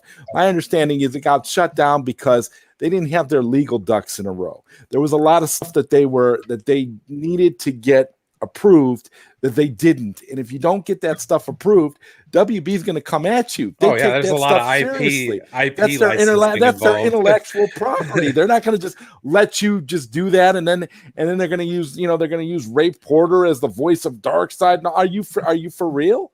If you know anything about how these fan films and these kinds of projects, I was involved with a lot of fan films in the past. I have a whole previous career where I did a lot of stuff with fan films and things behind the scenes. And the reality is with fan films, anytime you get a legit actor who is who's actually involved with film and stuff, who's like a SAG-AFTRA actor, this actor or actress you have to get approval through SAG-AFTRA, and you actually have to draw up a contract for this actor to participate in this project, whether it's a charity project, a fan project, or whatever. They actually get an actual contract. It's not like you can just an actor can just volunteer their time to play a role that they just got done playing. It doesn't work that way. So if they don't do all the legal stuff that they have to do to get it done, if they were not capable of doing all of that, there was no way this was going to fly. It was going to get shut down anyway. So in the long run, if they didn't have all those details ironed out, I think it was for the best that it didn't happen, because you don't want to see any of these people get in trouble. That's all I'm saying. Get a bunch of hard work and then end up getting really sloppy. Another thing is like look at Axonar, because another thing that'll get when it comes to IPs and things like that is you didn't really have to have any really huge name actors involved all the time with that. It's the volume that it reaches. Once things reach a certain volume and a certain coverage, then you start getting into other things. Axonar made the mistake of being so good, William, that it rivaled studio produced films. That's what got Axonar in trouble. I mean, honestly, that's a stream I need to save my oxygen for that stream, because I will pass out and die here in front of you. I remember Robert Meyer Burnett and I, we talked a lot about this, because Robert Meyer Burnett was actually directing Axonar. Yeah. And the thing about Axonar was that it had gotten to a point where there was so much, it was so spectacular. It was literally going to rival some of the stuff that you see in Star Trek feature films. It was going to be phenomenal. Okay. I've read the script and everything. I know all about it. It was going to be wonderful. That's all good and fine, but I love Robert Meyer Burnett. I have the utmost respect for him, but his point of view of Star Trek, in my opinion, skews his opinion on Axonar, and plus he's involved in it. But if you are from that era and you prefer that era and you prefer some of the simplistic ways that was done, that's great. I like New Trek. I don't want to. To me, fan films are just fan films. They're great. If you want to do them, have fun with them. But once you start blurring, but the studio felt threatened by these fan films. That's the problem. When the studio feels threatened, they clamp down. Well, no. If you're a studio, whenever something reaches a certain level, whether you feel threatened or not, you're going to shut it down anyway. Because once you start blurring IPs and blurring saturation, you also have to control saturation too. So you have to control the flow of what you distribute and put out in order not to burn out your brand. So you can't just have like me making a Star Trek film and putting it right in between their next one, or making a Star Trek show and I think I'm going to blast them on YouTube the same day as Discovery's release. That's just bad business. But these legalities and things like that, these are why when you start these things out, the very first person you need to hire before it's an artist or anything is legal counsel. I mean, I have a lawyer for my little raggedy shop here. I have a lawyer. That's awesome. I can't afford to lose. I can't afford to be wrong, because if you're wrong and somebody wants to come after you, you can be done.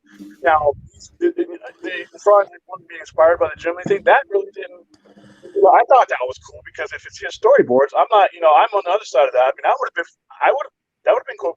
Now, but the legalities, you got to get somebody involved that you lay your idea down in front of your lawyer, and then he shoots back at you and says, you can do this, this, and this, and this is probably a bad idea, or you need to call somebody about this. A lot of these things are doable at a certain level. You just have to. There's just certain steps, and they suck too, because you think that you can just do. Most people are gonna, this is fun, let's do it. But then you realize it's like, holy mackerel, there's a legality about that. That's stupid, but it's there, and it's unfortunate, because when I heard about the project, I wanted to see it. I wanted to donate to it. I mean, it sounded like it was for a good cause. It was keeping the conversation going, until we get something from, Warner, Discovery, whoever's going to spit out the next Snyder type movie. But yeah, there's IP stuff and all kinds of stuff involved, and especially when you're dealing with a company that is producing movies as we speak. They're producing movies with these characters as we speak, and that's the same thing with Star Trek. You have Axonar, and you have they're not the only ones, but you have all these other movies that are producing things as Star Trek is producing 3 different shows, as Star Trek has movies out there, as Star Trek is producing a brand new series with Strange New World, where they're going to want all the focus on their, and it takes place in that area. So when you're running these IPs, you want to control the interpretation of these IPs. And whether you like it or not, that is up to them 100%. Same thing, like I go back to the whole Batman and Catwoman thing. That interpretation of that IP is 100% up to theirs to step in and interfere if they wanted to. And they did. And people ask, well, how come it took them 4 days to take it out? It didn't take them 4 days. People confuse when something is acted upon on when it's initiated. Warner Brothers could have seen that night and said, we got a hold of Twitter, whoever, Instagram, you need to take that down. And those third-party platforms have their own procedures as to say, oh, is this something that we need to take down? Are we, because we also have to protect the poster too, freedom to speak, all that. They came to the conclusion 4 days later that it had to come down. So it wasn't a popular decision, but when you're dealing with somebody else's intellectual property, it's not fair. It's not anything about it. It's theirs.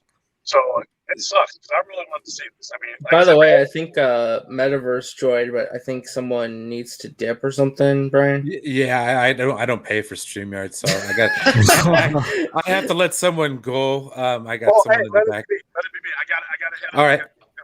So thanks for having me. Yeah, thanks for stopping by, man. Yeah. Right, later, William. See Awesome, William. man. I'm gonna get you guys. We're gonna do a Star Trek chat, man. It's gonna be fun. Oh wow, that'll be fun. You, me, William. It'll be a blast, man. All right, see you guys later. See you All later. right, cool. Later. All right. Hey, Meta, what's up, buddy?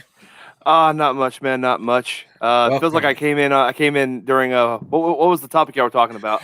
They were talking about the motion comic stuff that's been going on lately. Yeah, I just wanted to hear Zod and William's perspective on it since they joined a little later. But earlier we were kind of discussing like what was your introduction to DC? Like what's your favorite moment kind of thing? Like what made you a DC fan? So I didn't become a DC fan until a lot later. I remember being a kid and on like Cartoon Network they would show reruns of the Batman animated series. And this is when, I was a what I'm using air quotations, a Marvel purist. And I was like, Batman's lame, Spider-Man's better, and da-da-da-da-da. But now that I'm older and I have more common sense, and I'm not biased towards anything, I do revisiting those shows has to be a moment for me, honestly, because I looked at things skewed back then. I was like, maybe there was some value to these shows. Let me take a look, and then I'm like, oh my god, like, oh wow, and there's a whole universe. Oh wow, like, yeah, they just tell so much lore and get it out of the way, and it's like they did it then. Like for me, I love it. It's the X-Men animated series they had in the 90s. Oh yes, like I grew up every Saturday morning. I was like, oh, what's gonna happen next? And like, you go back and you watch, and it's like all those movies that they made were derived from like stories that they did in those cartoons. And like, I was like, oh man, like this is cool. I mean, obviously they come from the comics too, but like, yeah. I mean, and I've said this before. Like my stance on it is, I never compared these movies that are coming out to the comics. I wanted them to be more like the animated series because I felt like it was such a good balance of originality and paying homage to the source material. I just thought that it was the perfect balance, and I thought that the movies, no matter who makes them, should do it that type of way in terms of storytelling. Yeah, exactly. No, and not only that, but like honoring the source material is really big, especially when you're dealing with that kind of IP and stuff like that. And one of the things that we were talking about with like nostalgia over trying to introduce new things. One of the biggest failures of the last 5-6 years is Ghostbusters 2016. So it's like they tried for nostalgia and they tried to do new things, and it failed in this like glowing green. So marshmallow. Like this is I don't know if this is going to be a fair comparison or not, and I feel like those that also are into this fandom can check me if I'm wrong, but like that's one thing that I notice about like Eastern entertainment, like anime and manga and all that. Like they don't try to please everyone. They create their stuff for the people they know that are going to like it, and if you can't get into it, oh well. Like, unlike, Western entertainment, which tries to appease every single demographic under the sun because you want the most bang for your buck, but in the process, you're not going to please everybody. And in some cases like that, you're going to please nobody. Oh, yeah, exactly. And I think that's one of the biggest issues. I have this because I've worked in retail a good deal of my life. The customer is always right. No, the customer is always right. But that doesn't mean they're correct. That's how my uncle phrased it. I used to work with a guy, and he used to say, "The customer's always right, no matter how wrong they are." Well, because I mean, how many people who go on and bitch about movies and stuff like that are professional writers? I would say about almost none of them are, or have produced like any page of dialogue. Like I know I haven't, so I mean I can't be like, well, that movie had terrible dialogue and bad direction. I've never directed a movie before, so I can't, I'm not that kind of a critic. So if anything I say is going to be base level, along the lines of, oh well, it was pretty good. I mean, yeah, I'm saying like I haven't done like any of that stuff as well, but it's like my family, not my entire family, but like part of my family, they've been in theater, they've been in stage production, and so like I would talk to them about that stuff, and they would show me like, this is how a script is supposed to be written, and this is how like the stage is supposed to be set up and all that. So like I have some experience like by like I guess you'd say like third person perspective, but yeah, no like first person experience. Honestly, but like I still love to like critique movies and all that stuff. I just don't put it under such a heavy lens as some people do. It's like, nah, it's true. Well, I think what it is it's the most, like, a lot of times the more boisterous the opinion, the more traction it gets, and the more attention it gets at the end of the day. So I mean, that's kind of the culture that we're a part of at the moment. But I mean, at the end of the day, I think it's mostly we just kind of want to respect each other and kind of be happy, like, and I agree. Like, I think what needs to happen is like it needs to kind of crash a little bit and then maybe like pick itself up, because usually a lot of times with anything like involving culture, I mean, it has its ups and its downs and stuff. And I think right now, as far as like cinema goes, it's kind of like on a downswing, because you see a lot of the same stuff and it's kind of regurgitated. Maybe we need to have like a paradigm shift is in for swing or something like that. You know what I mean? So I mean, it's funny you mentioned that, Brian, because like I have as a topic for my podcast, I wanted to talk about like Hollywood and like Hollywood as like an entertainment brand, and like where it's been, where it's at now, and where it's going. See you, Zod. But yeah, like I personally think that like, because a lot of the same people have been in Hollywood for decades upon decades, and there hasn't really been any new blood, as it were, in Hollywood, in my opinion, in a while. So I that's why I told some of my family members, I'm like, in my opinion, they need to get like some of these Sundance Film Festival directors. They don't necessarily have to stop making the films they want to make, but just give them bigger budgets. Make them give them like more money to make, even grander ideas come to life. And I think that could benefit Hollywood as a whole, honestly. Yeah. No, it would be good. I mean, I think it's an area where it needs innovation. And I mean, I kind of feel the same way about like theaters and stuff like that. I mean, as far as theaters go, like the experience has been stale. Like, I mean, yeah, we got the big screens and the comfy chairs and all that kind of stuff, but like, what else are you gonna do for me for my $30? I mean, there's like some theaters. There's some theaters in my area that like they have like actual like leather chairs that you can like recline in. And I like, love those. Love yeah, those. They are comfy. I'm not gonna lie. Yeah, those theaters are awesome. But I mean, the feeling I always get when it comes to that is like, this just feels like a really big like living room area, and we're all sharing this area to watch a movie on a really big screen. Yeah, except the kid I don't know behind me is kicking my chair. It's like, I'm good, man. Well, speaking of theaters real quick, this weekend, Snake Eyes comes up, but also on Netflix, the first part of Masters of the Universe Revelation drops on Netflix. Ooh. This Friday. So it's like, I don't know if I'm going to go to the theaters or stay at home and watch Masters of the Universe. I'd rather watch Masters of the Universe. Although, according to Grace Randolph, apparently Kevin Smith is going to deal with hell on Twitter because apparently he should have never commented on the rumors because they're probably true. It's going to make fans angry or something. I don't know what she said on our movie math episode, but I'm still watching Masters of the Universe. I don't care what he does. That animation looks dope. Yes, it does. Dude, I looked at Skeletor. I was like, damn. But guys, apparently Tila is the main character of part 1 because they're telling a story. Who cares? Whatever. I'd give two shits about that. I mean, you know what? I give them all the credit in the world for that first trailer they did with "Holding Out for a Hero" playing in the background. I mean, my God. Well, you guys know what they're doing, though, right? That's my only criticism. I guarantee you. Here's what the story is, right? I guarantee this is what's happening. Why people are upset. The idea is that the first episode's classic He-Man, but that He-Man loses to Skeletor.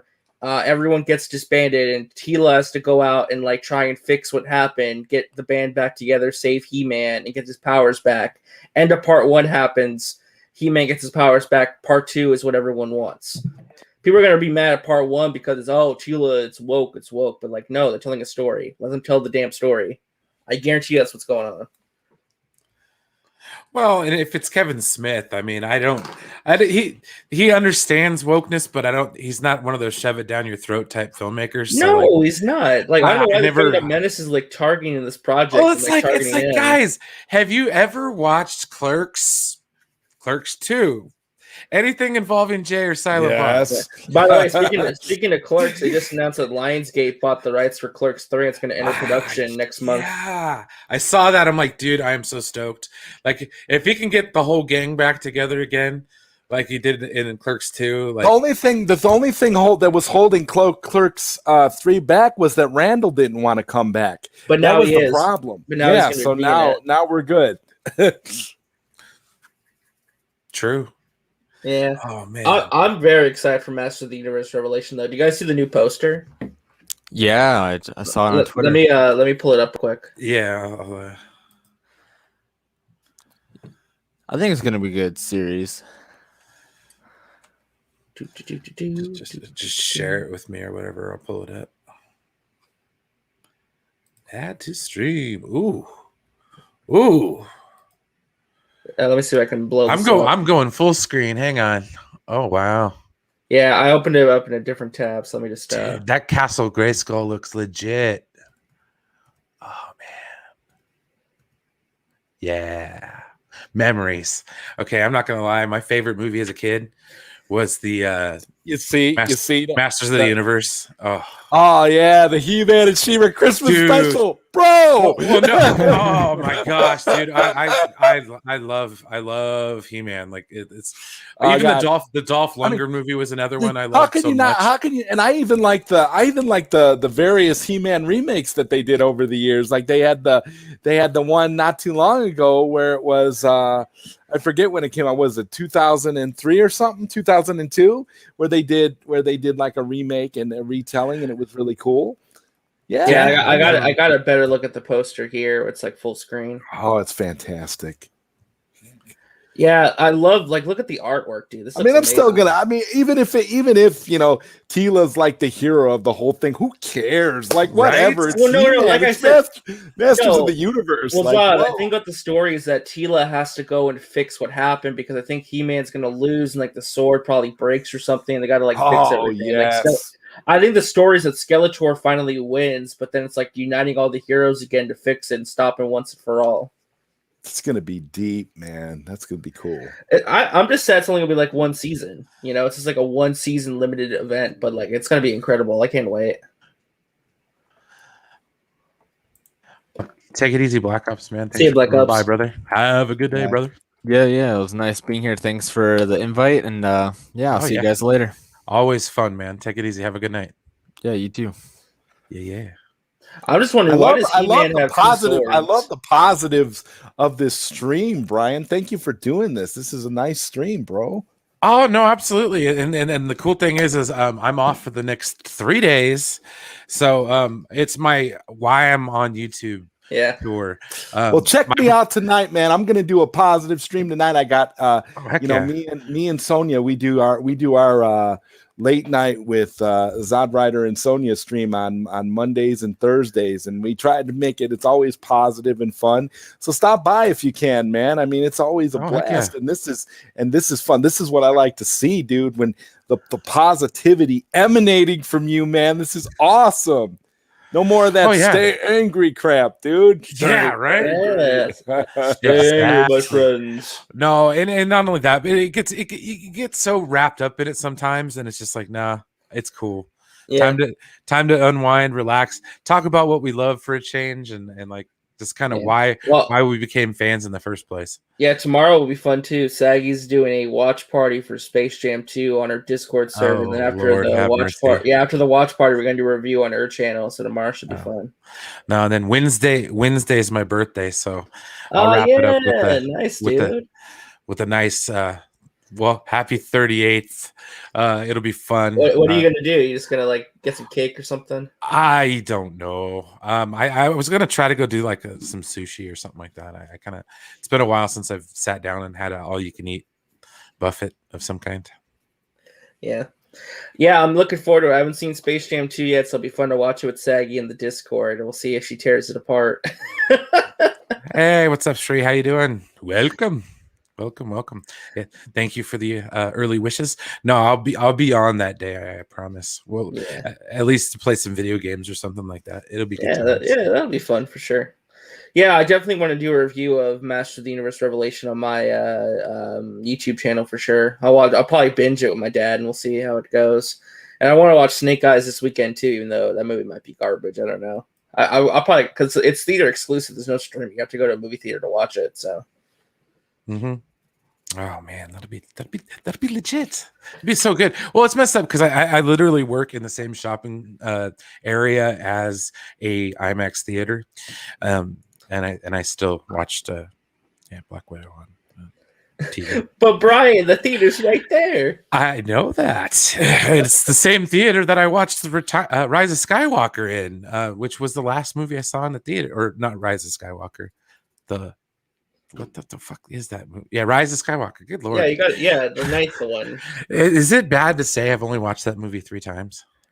I've only ever watched it twice, I think. Twice in the theaters and then 1 time at home.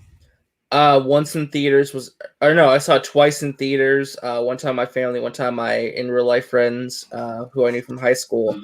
They absolutely hated it. And then that we had a conversation about an hour in the parking lot about everything that was wrong with that movie. And then I never watched it again. Yeah, geeks, I imagine it was only a matter of time. Yeah, I think Black Widow's a lot. Well, actually, they're doing Jungle Cruise on July 30th. That'll be the last movie they do premiere access with. By the way, who here is going to go watch Jungle Cruise with The Rock and Emily Blunt? Don't care. No, nobody here wants to watch Jungle Cruise. I don't fit the target audience for that movie. So it's like Pirates of the Caribbean, though. It's an action adventure movie. I don't know. I'm just one of those people. Like, I like The Rock, but there's such a thing as like oversaturation sometimes, and I think Rock is getting to that point where it's like, dude, you're in literally everything. Like, turn on a franchise. Oh, there's The Rock. And it all started with The Mummy. Thank you. I blame you, The Mummy, with the Scorpion King. Listen, I love those Mummy movies, though. Well, I know, but it kind of got it started. But like, think about it. Like, he's the franchise machine. True. Well, Jumanji, freaking. He saved Fast and Furious. Fast and the Furious. You know, like for real. If it was not for Fast 5 and him being in that movie, I don't think Fast and Furious would be as big as it is. He saved that franchise. He really did. And now he's going to save the DCEU because of Black Adam. And it's like, I don't know, man. Listen. The Rock is franchise steroids. You put him in anything, it makes money. Hey, what's up, Tim? Welcome. just like in real life, the Rock is steroids to any franchise. Yeah. No, this is true. I think I honestly think that funny joke. Right? Shirai, look at Shirai's comment. You like The Rock? Yeah. It doesn't matter if you like The Rock. It doesn't matter if you like The Rock or not. Take you down to the SmackDown hotel. But no, I mean, I like The Rock, but like I said, it seems like he's one of those actors at this point in time where he's like in everything. Yeah. And it's like, I don't know, man. I'll wait and see. Yeah, I'm looking forward to Black Adam, though. I think that should be a good movie. No, that's a whole different like ball game. It's different than what he's been involved in mostly. So as long as he can kind of just avoid the smolder, You know, like the just the kind of the stoic looking, like he's known for in all of his movies. It's like, yeah, it's all right. It's all right. It's part of the wrestling pose. I know that because I used to watch. Speaking of wrestling, did you guys watch Money in the Bank last night? That's still going on. Yeah, they had Money in the Bank last night. Nikki Ash won for the women's and Big E won the men's. But at the very end of the show, Roman Reigns beat Edge via interference by Seth Rollins. So Seth Rollins versus Edge for SummerSlam. But then afterwards, Roman Reigns cut a promo, and then John Cena came back. John Cena's back in WWE to fight Roman Reigns at SummerSlam. So there you go. So there you go. John Cena's back in WWE, and everyone's happy about that. Really? I thought he'd get like booed out of the building. No, it was like standing ovation, dude. Last night. Oh, I thought it would be like, oh, boo! You bowed down to China, boo! Hell no, dude. People were happy to see him. That's like very against his character, mind you. I guarantee you though, Roman Reigns is gonna cut a promo, mention China to John Cena because Roman Reigns is a heel now. So. Oh, good lord. No, the Roman Reigns never been better though. He's an amazing heel. Well, it makes sense because like they tried to put him over so hard as a babyface, and it was just like, no, it's not happening. He's amazing as a heel though, dude. It's one of the best things they have on TV right now. And I hate WWE right now, but Roman Reigns is the best thing on. Oh, man, I haven't watched years. Yeah, no, it's been a very long time. Well, shoot, man, we're running about on the 2-hour mark, and I'm about ready to call it a night. Yeah, for all our backs start hurting. Thank you, Brian. Thank you so much for having us, man. You are awesome. No, guys, thank you for coming. I really appreciate it. Thank you for restoring my faith in YouTube. Because seriously, I was about ready to walk, man. I'm so tired of all the back and forth that's been going on lately. It's just like, dude, compromise is dead. I get it, man. You know, and it's just, you know, but I'd like to think it survives somewhere here on YouTube, you know, and if I can have a home for it, let's make it here. But yeah, no, I'm very cautiously optimistic going forward with a lot of the stuff that's going forward as far as DC is concerned. I'm very happy and excited to continue watching what I'm doing on the Arrowverse, which contrary to what you guys have been telling me, it's really not that bad. But I'm also very simple when it comes to a lot of things as far as that goes. DM me on Twitter if you're on Twitter. I'll send you my address. Let's see. No, and honestly, I want to say thank you everyone for coming on. No, absolutely.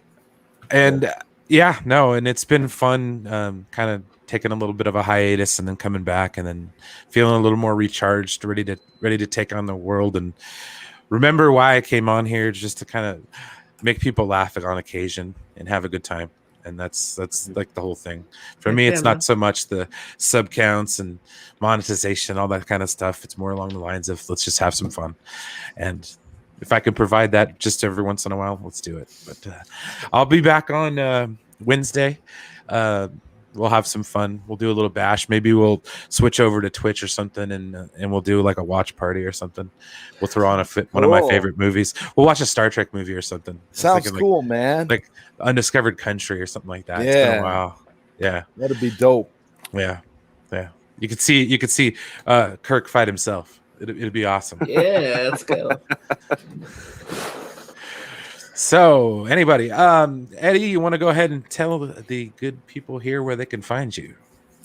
You can find me at all my ideas from my YouTube and my Twitter. And obviously, when it comes to having fun, look, I'm not gonna lie, I'm trying to do both. I'm trying to get my sub count up too and have fun. But you know, it's whatever. I could take my time. I'm just saying that's my way of seeing it. I stalled out, dude. I haven't even hit like 200 yet, so I'm trying not to get depressed about it. I'm just like, all right, let's move on. You be happy now. But no, you guys are doing great though. So I mean, like, that's like no shade there. It's like you guys are doing fantastic. I'm very happy, proud of you guys, man. Mm-hmm. Proud, appreciate it, Mr. RJ. Yeah, if you want to follow me, I'm on Resident Justice on Twitter, Instagram, Twitch, and YouTube. I'm getting close to 500 subs, about like 39 away. or something like that. So I'm getting close to that 500 mark, which is cool. Beautiful, man. That's awesome, man. Mr. Metaverse. You can find me on Twitter at the most meta. I'm very active on there, and you can also find me on all podcasting platforms, and also soon to be iTunes, because I finally figured out how to work Yay! It's gonna be on iTunes now. Nice. Thank Pop Culture Corner for helping me figure that out, and it was the simplest thing that I swear to God I deserve a conk on the head for how easy that was. But yeah, just type in Talking Meta into your into whatever podcast platform of your preference, and yeah, I have 5 episodes out, and I would say it's the almost the end of July. We're gonna be back on track soon with more new episodes sooner than later. Awesome. And last but not least, my friend Mr. Zod Ryder. Where can they find you, good sir? Well, you can find me at Zod Ryder on Twitter, Facebook, all social media, and of course on YouTube. And I'm doing lots of stuff during the week. So yeah, just check me out. Check out those notifications, man, and you'll find me. Nice. All right, guys. Well, take it easy. I got a little shorty I'll send you guys out with, and everyone take care. Those guys had a long road getting from there to here. Give me warp in the factor of 5, 6, 7, 8.